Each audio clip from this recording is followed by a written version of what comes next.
Welcome, everybody. My name is Jane Zimmerman. I'm the Executive Director for International Policy and External Affairs here at the American Red Cross. And with me is our Director for International Policy and Relations, Brad Gutierrez. Brad and I returned late last week from Geneva, where we were with about 2,000 other Red Crossers and Red Crescenters and people from the movement, from the International Committee of the Red Cross, the International Federation of the Red Cross and Red Crescent, gathered for the International Conference and the statutory meetings in Geneva. So we're looking forward to engaging with you and your questions about what is the International Conference and how does it relate to the work that the American Red Cross is doing here at home across the country. But first, let me start off with an opportunity for Brad to explain what is the International Conference. Thank you, Jane. The International Conference is one of three meetings that are held periodically across a number of years with Red Cross, Red Crescent societies, as you mentioned, the International Committee of the Red Cross, International Federation of Red Cross and Red Crescent societies, and our governments that are signatories to the Geneva Conventions. And the collective body of these meetings, called the statutory meetings, run the gambit from the initial General Assembly, which is just national societies with our federation, essentially a business meeting with some side events, really looking at things like the budget and the constitutional reviews and elections of members to commissions and committees for the running of the federation. Follow that with a one-day Council of Delegates meeting, which brings in the International Committee of the Red Cross to this body of national societies in the federation, which essentially completes the movement entity, so the International Red Cross and Red Crescent movement. And that meeting really focuses on things like IHL, International Humanitarian Law. It is a collection of conversations and dialogues and discussions about how we as a movement are going to engage with ourselves, with our external partners, looking forward to the International Conference and how we want to present certain issues of humanitarian importance to the states. And then we will look at a number of issues of the internal workings of the movement. And then follow that up with the International Conference. The interesting difference is that the International Conference is held every 4 years, and the other two meetings are held every 2 years. So we have meetings in between the quadrennial International Conference. The International Conference is unique.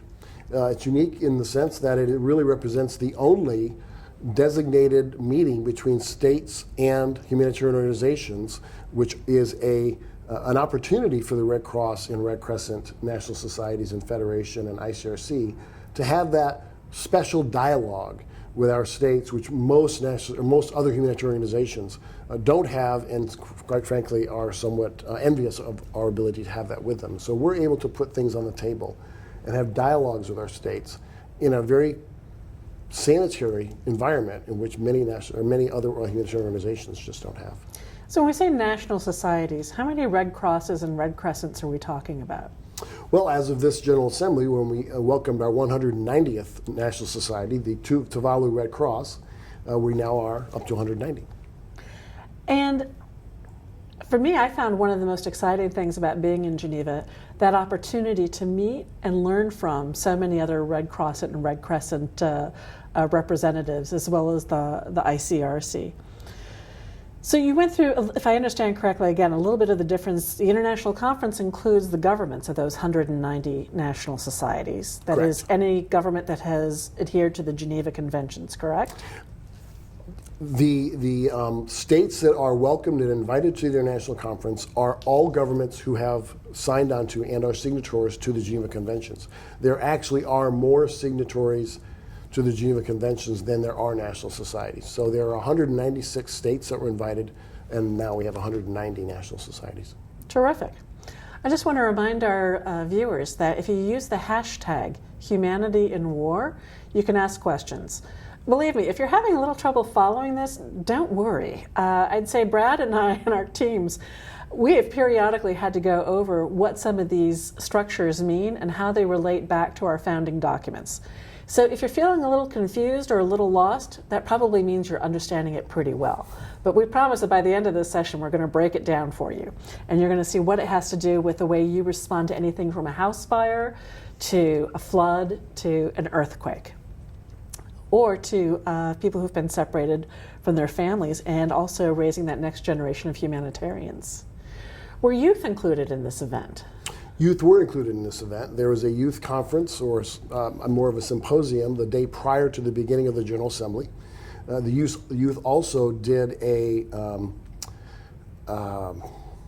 flash mob, sorry, I don't know the term very well, a flash mob the evening before the beginning of the General Assembly, which they had a very interesting multi-generational, cross-generational meeting where the youth of many national societies came together with the leadership of national societies, including the leadership of ICRC and the Federation. And they had this cross-generational dialogue about what is the role of youth, how can youth be more intimately involved in the movement, and the importance of youth as we see many national societies facing an aging volunteer force, and the need to bring youth into the movement, not just as sort of an auxiliary, but actually as a key part of every national society. And then there was a side event during the General Assembly that looked at youth, and there was also side events and other activities throughout the meetings on youth specifically, but also we tried to include youth as part of the plenary sessions. And for those of us who were there, we oftentimes saw national societies having their youth make presentations to the plenary. They would either make pledges, they would read statements of their national society's positions on various issues, and so they are very much a part of the dialogue, and you saw them throughout the course of the meetings. Maybe we can talk a little bit about the organization of the meetings as well, because when we say plenary, that means all 190 national societies in the same room at the same time, listening and commenting on the same thing. Right. And then at other times, there are opportunities to break out into particular groups of special interest. Exactly. The General Assembly probably is the most, well, I shouldn't say that. The Council of Delegates is the most organized in the sense of it's all held in one day in one room. That is just one long plenary. And that's partly by design and it's partly by necessity because there's so much that has to be done in one day. And most of what they're going to decide has been well consulted, well orchestrated before the day. And so that really is sort of an outlier in the sense of how the dynamic works. But the General Assembly is a 3-day meeting. There are a number of side events that take place in the process of having this meeting. And so you have not only the business part of the meeting, which is done in plenary, where you'll have reports of the President, reports of the Secretary General of the Federation. You'll have the presentation of the plan and budget.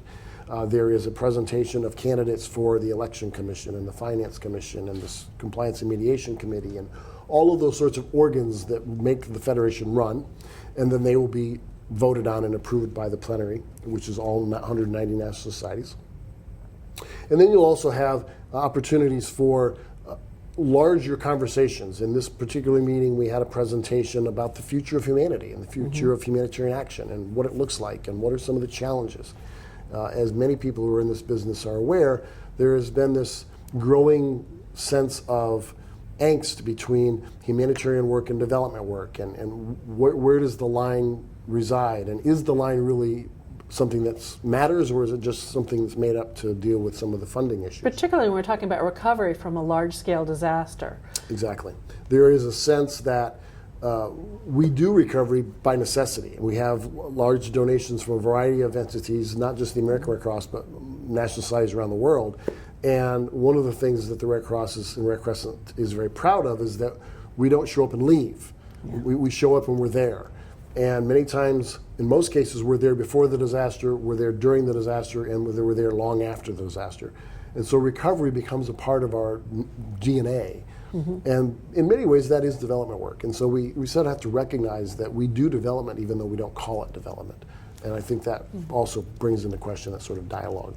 It mirrors a lot of what we do on the domestic side. That is, trying to make sure that communities are prepared so that not every shock becomes a disaster, and that when disaster does strike, that we're able to respond quickly and then help the community get back on its feet, both as individuals and as a community. Right, exactly. I mean, we can look at Superstorm Sandy, we can look at Katrina, you can look at any of the major disasters we've had over the last 20 years. The Red Cross was there long after the immediate response, and we still have programs going on in the greater New York area in terms of mold mitigation and other things to help families get back into their homes or rebuild homes or et cetera.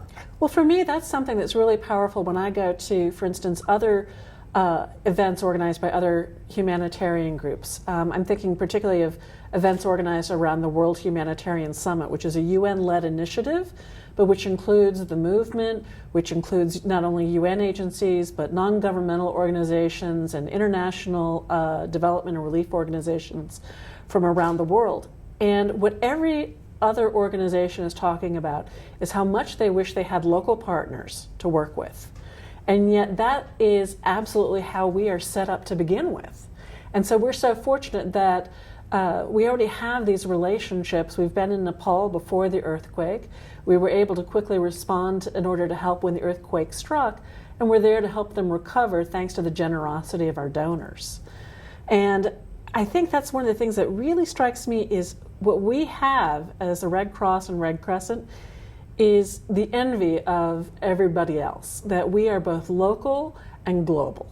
And because of our special auxiliary role with our governments, we do have that independence, but we're also there to help respond when disaster or hardship strikes. I think that's also one of the interesting things about the meetings. We talked about how it started with the General Assembly, with a federation at the head, in the seat chairing that for 3 days. And it was set up to be much more interactive among Red Crosses and Red Crescents. And then versus the Council of Delegates, where ICRC is in the chair, and it's one day, and it's everybody in one room kind of going through a tight agenda. And I think that kind of strikes to the nature of how both organizations are set up. That is that the Federation is a membership organization. Mm-hmm. So you have 190 members, and each one basically has an equal voice and vote. Is that correct? Correct. It's I think of the Federation as the United Nations of the humanitarian world. The Federation sees itself as sort of the Secretariat in Geneva, and then each national society acts as if acts like a country. It's autonomous. It has its own sovereignty, its own charter, its own rules of procedure, its own constitution in many ways. And those, when we come together as a body, each national society has one vote, just as states in the United Nations have one vote. Well, great. We're already getting questions in from our audience. So again, you can use the hashtag Humanity in War, but let me get to some of the questions we're receiving. So what do you find as some of the biggest differences between national societies?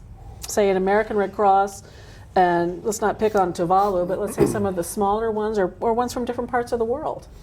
That's a great question, and I think it's interesting that many national societies, well, I shouldn't say many, all national societies are really driven in their mission by their context, their individual national context.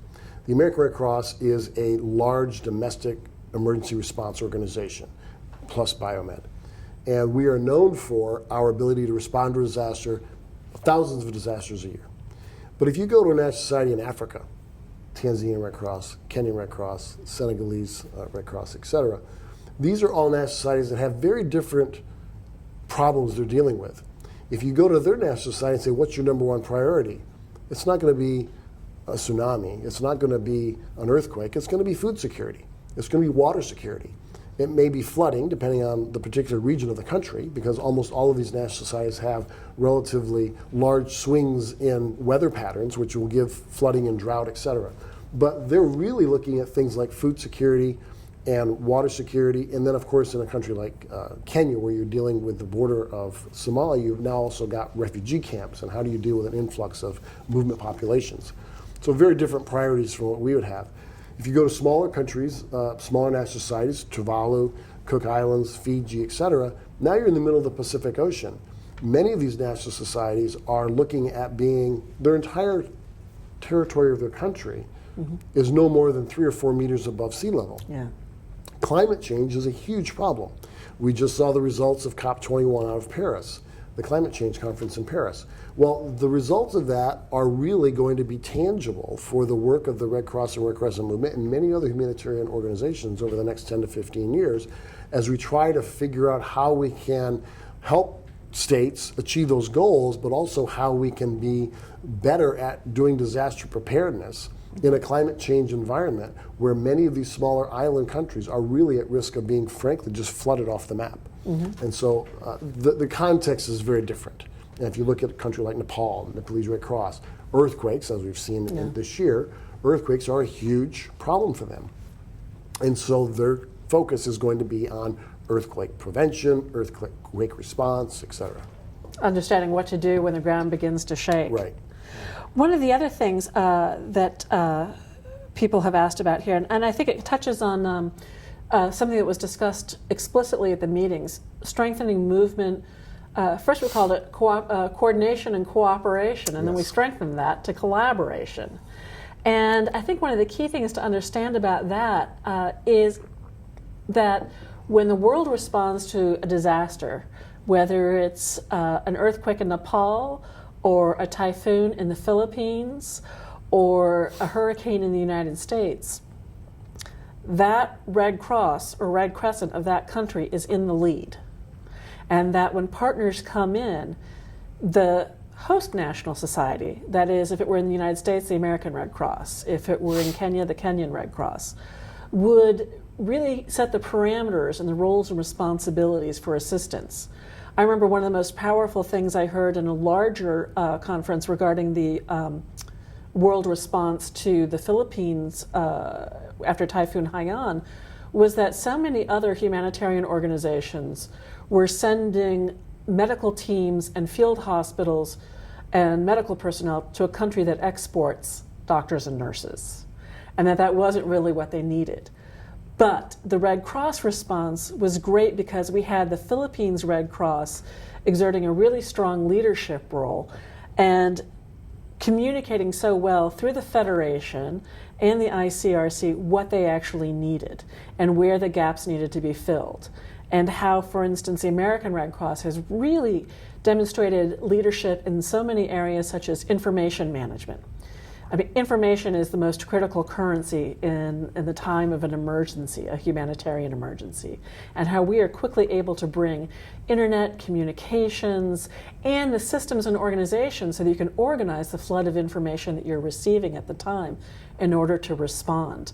Also, what we've done on mapping, that is something I find that wherever I go, talking outside the Red Cross, Red Crescent movement, people are always interested in the Missing Maps project at missingmaps.org, where we were able to map Nepal within 48 hours in order to help ensure that we could mobilize quickly, not just us, but other humanitarians, in order to get response to the people who needed it so quickly.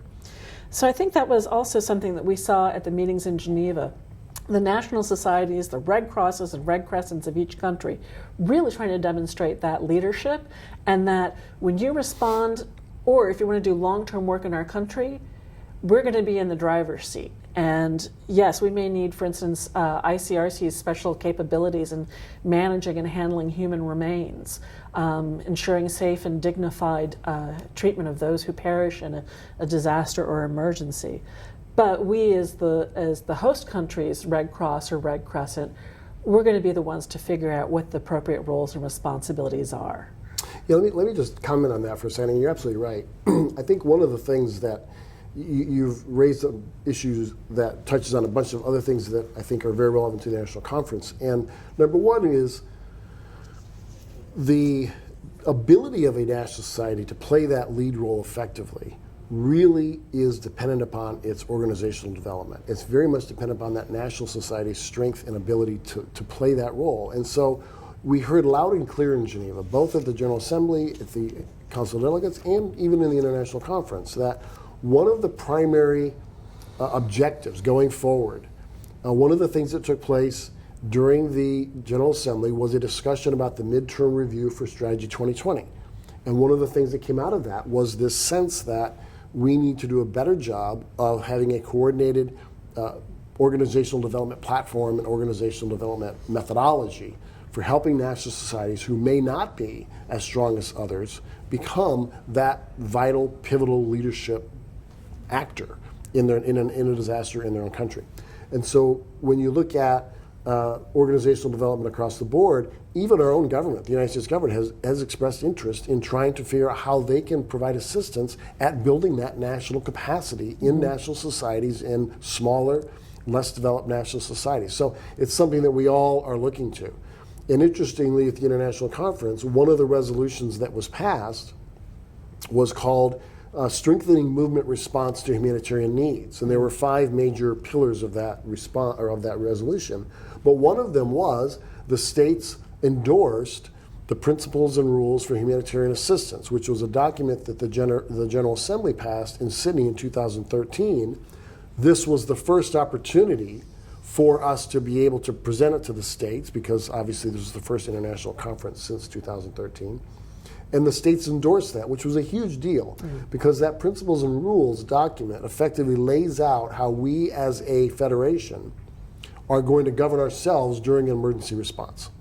And the states have endorsed it, and therefore they are in agreement with the principles of that document and are going to facilitate actually implementing that document, which once again puts the national society in the country that's affected in the lead, and then all others sort of fit in and help coordinate and support that national society, as opposed to shoving it aside and taking over the way it's working. Great.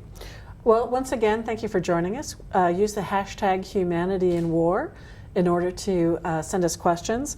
We have quite a few here, and I'm trying to work my way through them. This is always one of my favorites. This is someone after my own heart, because I always say, follow the money. You know, your budget is your values, your budget is your policy, your budget is your priorities. And we're talking about some big-scale humanitarian preparedness and response and recovery here.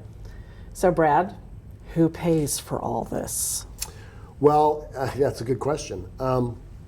But I will say right up front, the plan and budget for the next 2 years, as presented by the Secretary General of the Federation during the General Assembly, is significantly higher than it was for the past 2 years. And he has made commitments that he's going to find funding largely from institutions.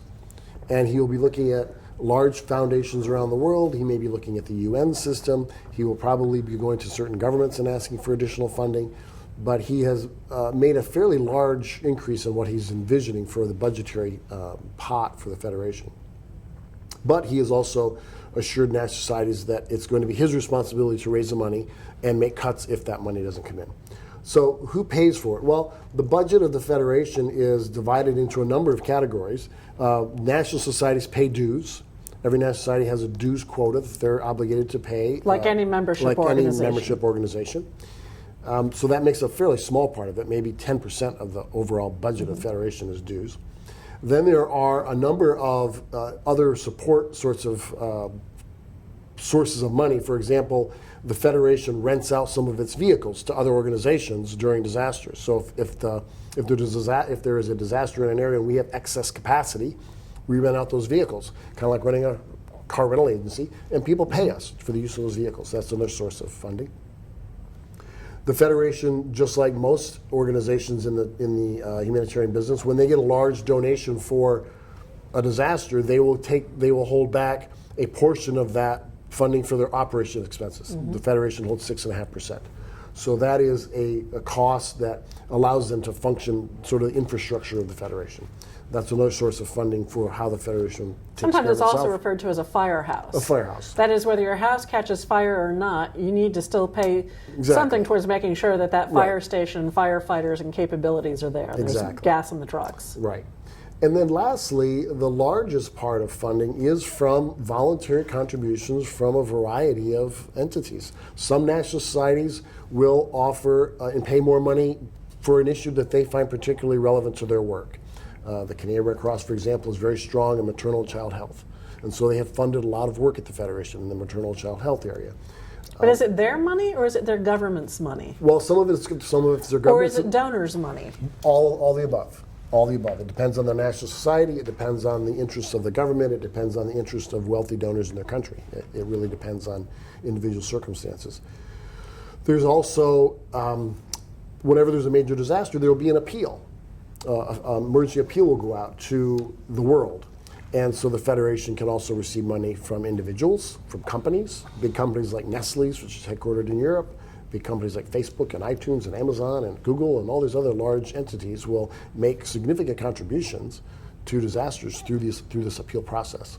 Or my mom, for example, when she's at the checkout of the grocery store and wants to send in or text $10 to help response with the Nepal earthquake, for example. And it is amazing. Or Ebola. Yes, it's amazing how much money is raised by those $10 texts over the course of a month or 2 months. It's pretty significant. Every little bit matters. Yes, And why we all have to be good stewards of the donor dollar, too. correct. So I want to get a little bit personal here. What were you most looking forward to discussing with your fellow Red Crossers and Red Crescent and ICRC and Federation representatives in Geneva? What made you excited when we were getting on the plane to go there and meet with these 2,000 other humanitarians? Well, I think that as a policy guy and as a person who has spent a lot of time and invested a lot of effort in looking at how the Federation is moving towards fulfilling its Strategy 2020 goals and looking at the issues that are big on the table. So sexual and gender-based violence, migration, inclusion of disabled persons, both as beneficiary recipients and as staff and volunteers within the movement. There are just a huge number of big issues that we talk about in isolation when we're talking amongst a small group of people. So I belong to a number of small cliques of national societies, and we talk about how can we really make this something that the movement will get behind and make it a priority. And this year, I think we succeeded in making some of these issues really big issues. The Council of Delegates passed a resolution on disability inclusion, for example. The International Conference passed a resolution on sexual and gender-based violence. The Council of Delegates, and this was really quite a coup, led primarily by the Swedish Red Cross. Obviously, Europe is being inundated with migrants and from Middle East and North Africa. And one of the things that was really concerning to a number of national societies was that there wasn't any cohesive movement statement leading up to Geneva on migration and what we were going to do about it as a movement. We had some resolutions from 2011 and from 2009, but we really hadn't made a bold statement in the last year or 2 years. And so the Swedish Red Cross, with the assistance of a couple other Red Crosses, got together and they actually drafted a statement. Literally, while we were in Geneva, they were sitting down drafting a statement. So there were about 5 of us sort of shuffling these things around. And we wanted to get it done so that we could get it passed at the Council of Delegates and then presented to the International Conference. And amazingly, we did. So that was sort of I didn't play a heavy role in that, but kudos to those national societies who were intimately involved in that. Canadian Red Cross, Swedish Red Cross, British Red Cross, etc. And I think what I found, so we say, okay, we agree on language, we pass a resolution. What does that mean? How does that translate into humanitarian action? In this case, I think it was a bit of humanitarian action before the meetings, and then formalizing that into a statement and resolution. We had a plenary where everybody was able to kind of talk about what migration meant to them and how it relates to some of the core Red Cross, Red Crescent functions, like restoring family links. And what I saw later on with the international conference, I was lucky enough to moderate an event on restoring family links and migration. And we brought together kind of the past, present, and future. We had one of our amazing American Red Cross volunteers, Tutui Trong, who talked about her journey from Vietnam to California. And she was 13 years old when her family first became separated. Her mom and and Tutui and her 3 siblings moved farther south as the North Vietnamese were moving into Saigon, or now Ho Chi Minh City. And then they got in a small rickety boat, just as many refugees and asylum seekers are doing now in the Mediterranean. And they went out to sea with lots of other people in small rickety boats, overcrowded, extremely dangerous. And Tutui was sharing her story about seeing this cargo ship called the Challenger, and how to get from this small rickety boat onto that cargo ship, along with all these hundreds of other boats with thousands of other people there floating in the water, their lives at risk. And how she took her 8-year-old brother and put him on her back with his arms wrapped around her throat, and she jumped from boat to boat. And each time she and her brother jumped with her brother on her back from one boat to the next, she risked falling in the water and getting hit and killed by the other boats. But she made it. And she was able to get on the Challenger, and remarkably, her mom and other 2 siblings were able to get on there. And then she talked about how, when the Challenger could take no more, they had to pull up their ladders and lifts, and this giant, I get chills about it now, how this giant cry went out across the water of people in despair because they couldn't get on that ship. Yeah. And then they went to Guam and Arkansas, and finally were resettled in Los Angeles. And through the Red Cross, they found her father, who had stayed behind in all the chaos of Saigon or Ho Chi Minh City being taken over. And it took months, but then when they finally found her dad and were reunited with him in the United States, what that meant. And they endured so many other hardships, including being evicted and losing their apartment in LA. And her mom's attitude and her dad's attitude was, doesn't matter, we're all together.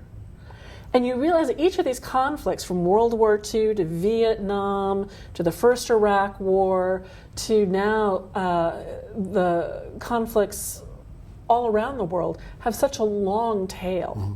And how we respond now makes such a big difference in the future. Because then Chatui talked about how, as an advocate, she has done outreach and events, and she actually helped another Vietnamese family learn about what the Red Cross offers to reconnect families. And they had a reconnection, and they too were from Vietnam. And so then she was trying to encourage them to become involved in doing outreach as well as sharing their story. And it's hard because people have really suffered and shared a lot of trauma. And sometimes it's pretty hard to talk about something that traumatic. But she did and reached out to them, and they realized it was her that they heard on the radio when they learned about the work that the Red Cross was doing. And now they share their story in order to get more reconnections. We also had with us Monowara Sarkar, who won the Henri Dunant Medal, recognizing extraordinary humanitarian service. It was 1971 in Bangladesh. The country was torn apart by war and civil strife. And she said, well, I'm going to join the Bangladeshi Red Crescent. And they said, can you go and help reunite families who've been separated by war? It'll just be for 6 months. 44 years later, that's what she's made her life work. And not only reuniting families, but also visiting people in detention.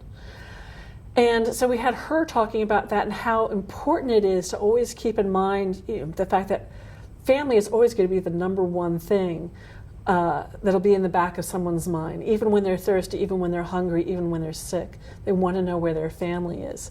Then we were lucky enough to hear from our colleague from the Austrian Red Cross, Claire Schocher-Doring, because she was saying how 6 months ago, no one really was focusing on migration or restoring family links. The Austrian Red Cross was kind of doing its traditional work, and then suddenly these migrant paths opened up in Europe, and Austria became mostly a transit country, but also a destination country. And as people were moving from Syria or Lebanon through Turkey, through Greece, through Serbia, on up through that trail, that often they were becoming separated along the way. And she gave one story that I thought was just fantastic, and I think says so much about humanity. The number one of our 7 fundamental principles, which of course are enjoying their 50th anniversary. We celebrated that too in Geneva. But I thought this story really showed how the Red Cross, Red Crescent can make such a powerful difference. A Syrian woman who did become separated from her 4 children, but she had a plan before she got on the migrant trail. And she told her kids, she said, if we for any reason become separated, you ask for the Red Cross. And you stay with the Red Cross, and they will take care of you. And I don't have a cell phone, I don't have anything, but I will go to every Red Cross station I can until we are reconnected. Now that was her plan before she left Syria. And the advice that she got from the Syrian Arab Red Crescent. But she knew that whether it was a crescent or whether it was a cross, we were there to serve everybody through humanity, through impartiality, through neutrality, through independence, and especially through voluntary service, because this service is being done by volunteers. And in fact, the Austrian Red Cross had to triple its number of RFL, or Restoring Family Links volunteers, over the last 6 months. And suddenly it's become one of their top 3 priorities. Let me make a comment about that. Yeah, please. I think it's very easy to get cynical in these meetings, primarily because we repeatedly go to them and we talk about lofty goals, and it's so hard to take those lofty goals to real on-the-ground action. I want to give a couple examples of why these meetings matter. Talk about RFL. what started RFL? When did RFL start? What was the creation of RFL? The Battle of Solferino and the Battle of Bull Run or Manassas, separately. But institutionally within the Red Cross, why does the Red Cross have that mandate? Because soldiers were lost and separated.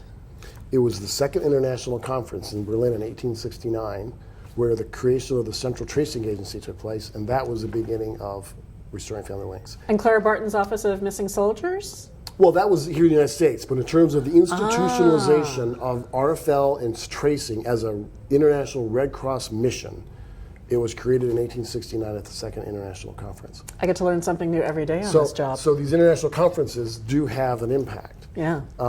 The ability and the mission that the Red Cross has for taking care of prisoners of war as well as the sick and wounded. 1912, the 10th International Conference in Washington was the conference that really institutionalized that. 1948, the International Conference in 1948 is why we have the 1949 Geneva Conventions, is because ICRC proposed and the states endorsed in the 1948 International Conference that we would basically revisit the three existing conventions and add a fourth dealing with the protection of civilians. And in 1949 they were ratified by the states. So these international conferences actually have very significant outcomes, and they mean something because the states in the Red Cross, Red Crescent movement actually come together and shake hands and make resolutions, and from those come some very definitive action. So while it's easy to get cynical, if we look back over the history of these meetings, they actually have created some very monumental, and as you mentioned, 1965 was the endorsement of the fundamental principles. That's terrific. We also had just a question on the procedure, which I think is interesting. People wanted to know, how does the voting work? And by the way, I should say, if you have questions, please use the hashtag #HumanityInWar, and we'll be glad to answer them. I'm going to try and work through everybody's questions here.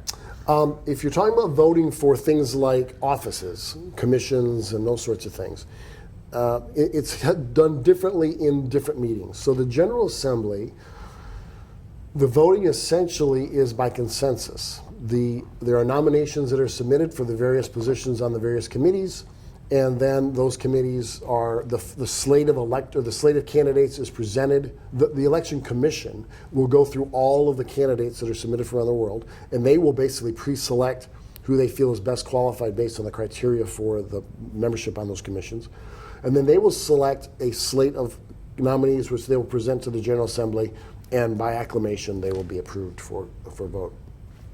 During the years when we were actually voting for offices like president, vice presidents, and governing board members, that's a more formalized, each state has a ballot, each national society has a ballot, and we actually go into a voting, well, at least the last time we went into a voting room and they cast their ballots. Just this past General Assembly, we actually passed a new voting procedure. We're now going to do it electronically. And we tested that out at the International Conference, and amazingly, it worked quite well. It worked beautifully. So at the International Conference, we had the election for the Standing Commission. And I won't... What's the Standing Commission? I was going to say, I won't bore everybody with describing the Standing Commission. The Standing Commission is an organization of 5 members from the national societies, 2 members from ICRC, and 2 members from the Federation, IFRC. So there's 9 members of the Standing Commission. The only ones that are elected are the 5 National Society members. And the Standing Commission acts as a caretaker for the International Conference during the 4 years between when it occurs. So issues that would normally come up between states and the movement, the Standing Commission is there to act as that sort of interlocutor and try to at least mediate solutions. And also is there to act as a mediator of disputes between the ICRC and the Federation/National Society. So it has this sort of dual role of being a caretaker of the International Conference, but also the active role of trying to manage disputes between the ICRC and the Federation. And we're lucky to have had a volunteer from the American Red Cross. And we had a member on that Standing Commission for the last 8 years. He just did not run for re-election at the last meeting. So the voting in that case was electronic, and it was actually pretty cool. We had these little keypads and pins, and you punched a number, and it went into this database, and so we knew how many people were voting. And then once everyone was certified that they were there, then you pressed whoever you wanted to vote for, and then the results are pretty immediately tabulated, and they're announced to the group. And yeah, it worked pretty well. We were all holding our breath that it was going to work, and it did. I thought it was very efficient and kind of cut down maybe on some of the politicking. I thought it made it a little bit more transparent and efficient. Well, one of the things that we were trying to do was two reasons for moving to electronic voting. One is we wanted to move it to the front of the meeting so that it doesn't overshadow. If you have elections that are going to be happening at the end of the meetings, then the meetings become this campaign forum for everyone who wants to run for an office. And so we're trying to minimize the sideshow that campaigning takes and can undermine the real meat of what the meeting is for. So if we move them to the front, then that alleviates that problem. And secondly, we just wanted to make it as sanitary, as pure as could be, with if you have one head of delegation, you have one PIN code, you have one machine, this really reduces the chance of people doing multiple votes and all sorts of things. So Brad, we have another really good question here. Why were we in Geneva? Why weren't we somewhere else? And why were we in Sydney 2 years ago? Yeah, that's a good question. Well, Geneva is the headquarters for both the ICRC and the International Federation of the Red Cross and Red Crescent Society. And a lot of other humanitarian organizations, especially in the UN. Number. The largest UN office outside of New York is in Geneva. And because of the presence of the United Nations in Geneva, many governments have missions in Geneva, even though Geneva is not the capital of Switzerland. So the embassy of the United States is in Bern, which is the capital of Geneva, of Switzerland, but we do have a mission in Geneva because that's where the UN is, and that's where all these other organizations are. And so when you're looking at, wide-ranging issues, not just the humanitarian things, but the IAEA for atomic energy is in Geneva. So we have, the State Department has an arms office in the mission there, and we have humanitarian offices and all sorts of things. So one of the reasons we do the international conference in Geneva is because there are already so many players critical to the functioning of this meeting in Geneva. Frankly, reduce the cost. And speaking of cost, the government of Switzerland gives us, or actually the city of Geneva, gives us the use of their convention center for free. And that's the savings of about $1 million for the week. So there's a lot of financial reasons for having it in Geneva. The practical reason is that there's already so many players that are there that it just, rather than having them go to everywhere else, we all come to them. So that's the international conference every 4 years, is always held in Geneva, or at least in the recent years has always been in Geneva. The General Assembly and Council of Delegates is a little different because the states are not invited. And so what we tend to do is move that around every 2 years. One, to just get a sense of the regional flavor for what some of the issues are, because usually when we have this, when it's not in conjunction with the international conference, there'll be some cultural and some other activities and opportunities to see the workings of the Red Cross movement outside the conference halls.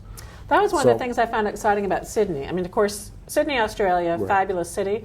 But what's unique is it's a hub for the South Pacific. Right. And so for the smaller countries, it really was, for them, a unique opportunity to be able to attend one of these meetings. So we had Red Crosses from Fiji and Tahiti, but also the Cook Islands right.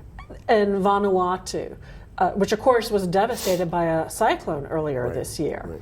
So the fact that it sometimes is in different regions, I think also allows some of the smaller national societies, Red Crosses and Red Crescents, that might not otherwise be able to participate, to be able to take part. So you're trying to find that balance of a city that represents a region in that regional context, but is also a hub so that you're not spending extravagant donor dollars. And we're also lucky that airlines also tend to donate miles to help defray travel expenses. Right. The other thing which I thought was great, because this for me was a real highlight of the meeting, someone asked, how can the average volunteer engage with the international conference? Well, yeah, it's a great question. I have a staffer who works for me who is the anointed queen of volunteering for the international conference and for the statutory meetings in general. And she basically recruits and trains and manages all of the volunteers. And there's usually between 200 and 300 volunteers for any one of these meetings. Now, the interesting part of that is that because there are 4 official languages of the Federation, And Russian is a fifth language, although it's not officially sanctioned as an official language. It's always included in the meetings. The funding for translation occurs through donations. So all of the volunteers have to be multilingual.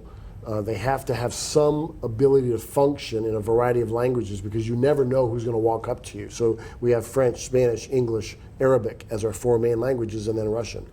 You never know if someone's going to walk up to you and start talking to you in one of those languages. Not all of our languages are pentalingual. I guess that's a good word. Oh my goodness! I was trying to come up with the five languages there. I'm going to break down that word while you continue. Yeah. But almost every one of them is going to be at least bi, and most of them trilingual. So those are some of the qualifications. And then, of course, you've got to have experience in dealing with large customer service oriented and all those sorts of things, because you never know what you're going to get. So that's one way, if you happen to be near a location that is having a conference. In terms of how they can engage here with the American Red Cross, a lot of it is, I think these questions are certainly a good example. We get so embroiled in the day-to-day function of what we do here in Washington, and so embroiled in the minutia of the politics. The headquarters versus the field. And we don't really understand sometimes what the field is thinking. And so these questions are great opportunities for us to be reminded that what we do here does impact the rest of the country.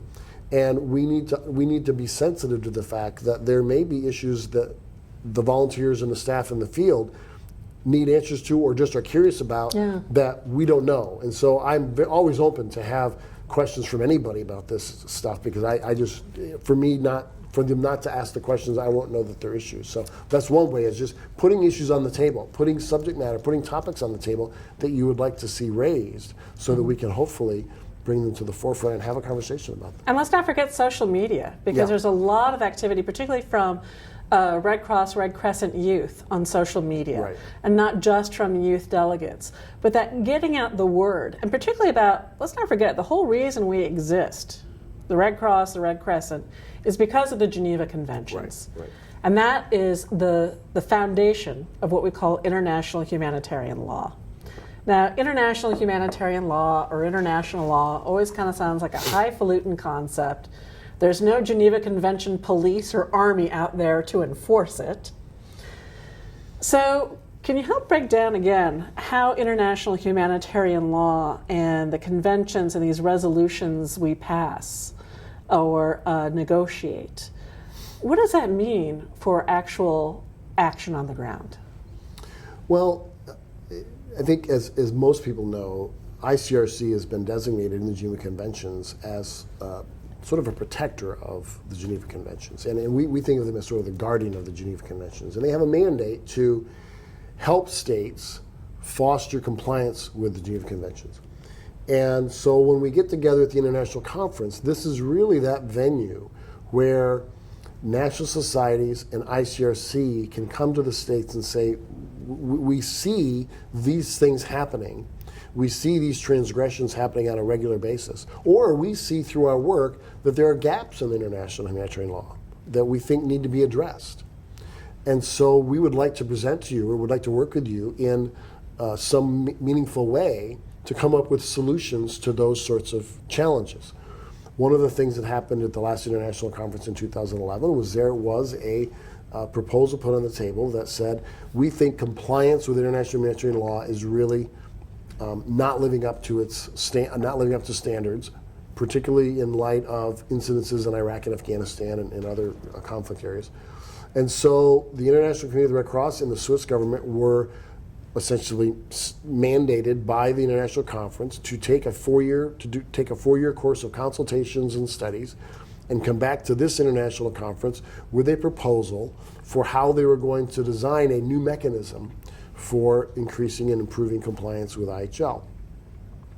As we now know, it met with less thunderous applause than we had anticipated or expected. Because one of the things we have to remember, while ICRC has a mandate to help facilitate and help encourage compliance, it's ultimately the states that run the treaty system, and it's ultimately the states that have the obligation to fulfill IHL compliance requirements. So we got into a matter of 45-hour drafting committee. We went through a number of resolutions, but this was the big one that we unfortunately were unable to come to agreement on. But the fact that we had this conversation and the fact that we had all of these states raising issues with how the consultation went suggests that, first of all, the resolution that was passed left the door open for future conversations and future consultations on this for the next international conference 4 years from now, which was a good thing, rather than just being shut down altogether. But it also raises the importance that states place on this conversation. Yeah. They didn't just willy-nilly walk away. They didn't just rubber stamp it and say, okay, whatever you say. They actually take these things seriously, and they actually engage on a dialogue about these very, very seriously. So I think one of the things that we have to look at is the role of states versus the role of the Red Cross movement. National societies have a role to play as auxiliaries to our governments. We can raise issues with them on IHL. We can talk to them about, we can advocate on behalf of ICRC if we think that that's appropriate to help states understand the Red Cross movement's position. As part of our independent role. So there's a number of things that we can do. But at the end of the day, IHL is one of those things which is controlled by the states, but sort of monitored on the sidelines by the Red Cross entities, led by ICRC, but also many national societies. You know, I'm going to share also another couple of moments, both of which involve the Burundi Red Cross. In Burundi, of course, small country in Central Africa, landlocked, like Rwanda, which is next door, like the Democratic Republic of Congo next door, has had a lot of internal strife, instability, and is going through a really difficult period, particularly since April of this year, over a political issue, over the president proposing to extend for a run for election and be extended for a third term. That's political. That's not part of the Red Cross or humanity. But it did result in violence and instability. But we need to even back up because, like I said, there's a history of that kind of violence and instability. And one of the best, most moving exchanges I had was at an event with the General Assembly, a side event, where the president of the Burundian Red Cross was talking about how in 2006, when the country had just been so internally divided, he had to rebuild the Burundian Red Cross, and they had 0 volunteers. Today they have over 500,000, and they're almost all young people. And part of it, and so people want to say, well, how did you do that? You know, how does volunteering work in this context? And you know, we get so caught up in the immediate conflict that we tend to forget how we respond right now. It can either perpetuate or help break cycles of violence for the future. And so he went back to a traditional Burundian value of ikiri, which is communities neighbors supporting one another, that as a community we're all interconnected, we all have to help each other. And by kind of weaving that traditional value and relating it to our 7 fundamental principles, he got youth so excited about rebuilding their society through the 7 fundamental principles. And so now they have over 500,000 volunteers. Well, do they really understand the 7 fundamental principles in IHL and what they mean? And I was really moved when I met their legal advisor, a young woman who's a volunteer. And she had her phone in one hand, and she was on WhatsApp, because that's how they communicate, and then she's able to keep track of what was going back on in the capital in Bujumbura, where she lives in an apartment with her husband. And her other hand was poking me in the back the whole time, saying, can you tell me about what you're doing on this humanitarian education? And you know, I could still feel her finger in my back because I was sitting in front of her. And she wanted to know more because we had talked with her about how through our IHL program, we're helping youth, also the general public, and also legal and policy professionals, including a lot of our government counterparts, not just understand the Geneva Conventions and international humanitarian law, but how they're applied in real life scenarios. And we were really lucky, thanks to the largest donor to the American Red Cross, to be able to come up with a whole new program and not only develop it here for the American Red Cross, and I want to do a huge shout out to all the volunteers and chapters and regions out there that support the IHL programs, she wanted to know where she could learn about the curriculum and what we do. And I was really proud to tell her that we were able to use the Humanitarian Education Learning Platform, HELP, and that all the curriculum and the material are up there. Now that's a platform that's hosted by the Federation, and other Red Crosses and Red Crescents have their material up there. But frankly, we have the largest footprint and presence. And I love the fact that in various meetings, I got pulled aside by people I'd never met before wanting to know how we do humanitarian education. And I also want to let our volunteers and staff who are watching this know that not only do you have access to great tools like the Learning Hub here at the American Red Cross, because you're part of this Red Cross, Red Crescent family, you also have access to learning materials on the International Federation's learning sites as well. And that's what some of these smaller societies who can't make the big investments that we do, thanks to our generous donors, that's how they get the idea. She was so excited about particularly how to help youth understand, how to help government and military understand what the appropriate role was for the Burundian Red Cross and where they're not going to get involved because of neutrality. Or as there are violent parties, how they're going to work through impartiality to be able to serve humanity.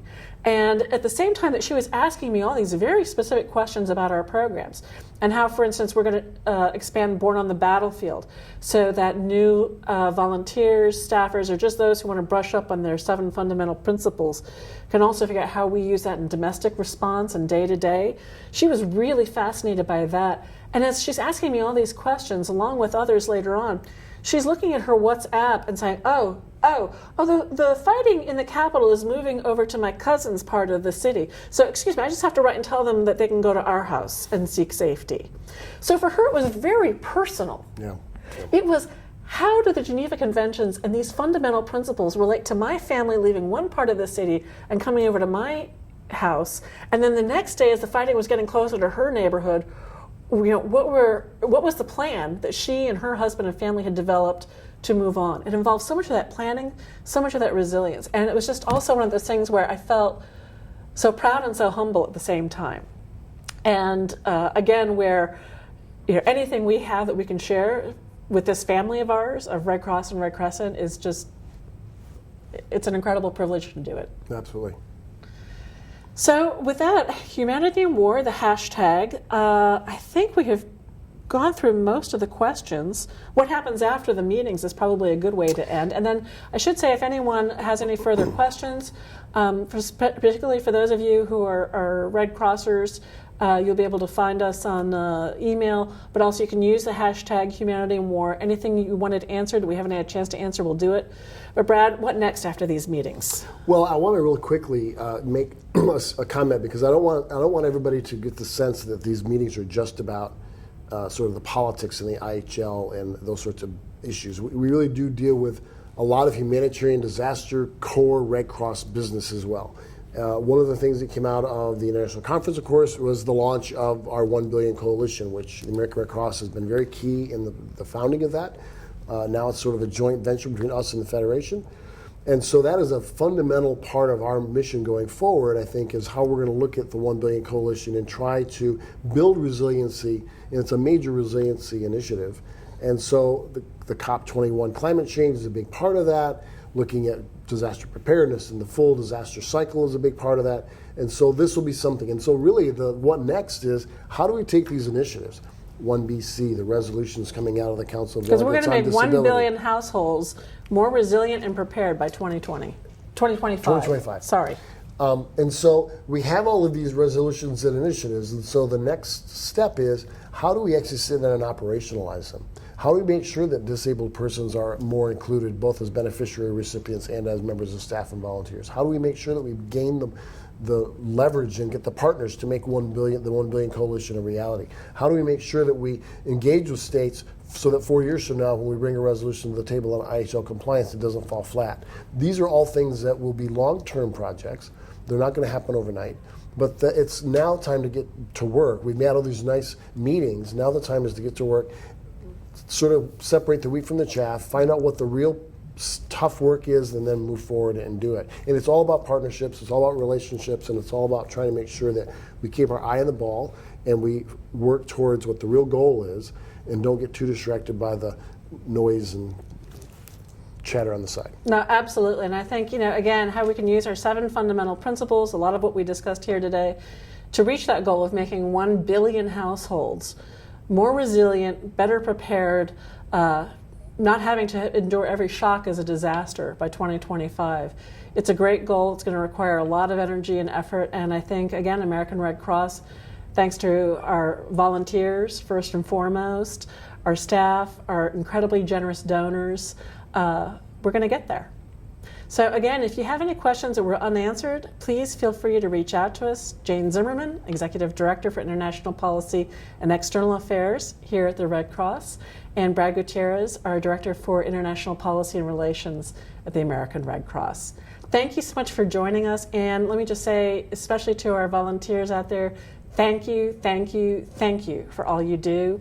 And the staff as well, and everybody who supports the Red Cross. Thank you. Thank you.